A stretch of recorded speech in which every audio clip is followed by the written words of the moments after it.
Enfin, le budget 2026 est voté. Il était temps. Avec mes collègues députés, nous avons passé je ne sais combien d'heures, de jour comme de nuit, à essayer de faire un bon budget. Je ne vous cacherai pas que j'en suis pas satisfait. Beaucoup de bonnes propositions ont été rejetées, quelques moins bonnes ont été votées. Mais ce sont les réalités des rapports de force issus des dernières législatives où aucune opinion majoritaire s'est imposée dans le pays.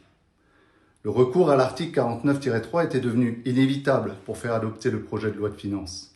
Mon groupe et moi-même demandions depuis des semaines au gouvernement d'y recourir pour enfin sortir de l'impasse. Oui, ce budget est imparfait. La volonté de compromis du gouvernement a conduit à des dépenses supplémentaires, liées à des impositions supplémentaires. Des économies sur les dépenses de l'État ne sont pas faites, des allègements d'impôts pour préserver la compétitivité des entreprises n'ont pas été votés. Alors, pourquoi accepter ce budget?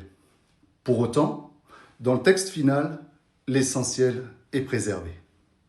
Le Premier ministre s'est engagé à ce que le déficit en 2026 soit au maximum à 5% du PIB. Cet objectif était la priorité du groupe Horizon et Indépendants, car il est la condition indispensable de la crédibilité budgétaire de la France. Les impôts pesant sur les classes moyennes ainsi que sur les TPE-PME n'augmenteront pas. C'est le minimum dans un pays déjà parmi les plus fiscalisés au monde. Un effort de maîtrise des dépenses est engagé, ce qui constitue un signal nécessaire dans le contexte actuel des finances publiques. Il va dans le bon sens. Et maintenant, la réalité politique est toujours là. Il y a toujours deux groupes parlementaires aux extrêmes importants qui forment une minorité bloquante négative. Pourtant, je veux avoir confiance dans notre Assemblée pour arriver à travailler le mieux possible pour notre intérêt commun. J'ai en tête l'avenir de mon pays, de la France, et je veux toujours croire que nous réussirons à surmonter ensemble les difficultés.